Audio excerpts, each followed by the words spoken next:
8 ans plus tôt, Hitler avait tenté sans succès un putsch contre le gouvernement bavarois.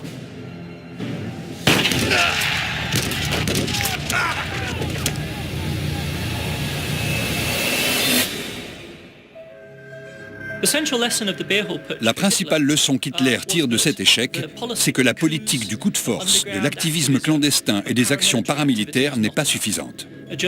Qu'il le veuille ou non, l'Allemagne est devenue une république et il doit jouer le jeu de la démocratie. Il lui faut devenir un vrai politicien. Hitler s'entoure de nouvelles recrues. Dans tout le pays, il organise des meetings où il livre des discours enflammés et distribue affiches, tracts et autres insignes.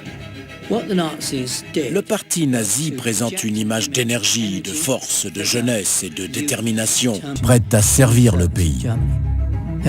Ses membres défilent en permanence dans les rues, tiennent des meetings, font des discours. Une activité intense qui doit donner l'impression qu'ils vont réellement faire quelque chose alors que les autres partis perdent leur temps en belles paroles. Vous savez que la nation doit faire son devoir. Et ainsi le jour glorieux viendra où nous sera restitué ce que l'on nous a pris. L'honneur et la fierté de notre peuple. Les discours d'Hitler ont cette sorte de puissance unique. Il réussit à rassembler en lui la voix de tous les mécontents d'Allemagne. À cette grande patrie qu'ils ont trahie. Il la concentre, la canalise et l'incarne.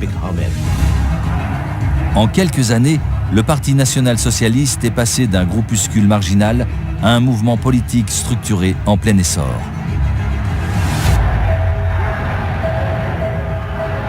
Avec un soutien aussi large, le rêve d'Hitler est à présent à sa portée.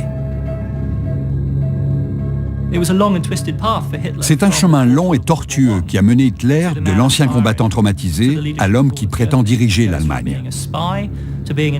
Passé d'espion à orateur passionné, c'est seulement à la fin des années 20 qu'il se voit en chef de file, en fureur de la race et de la nation allemande.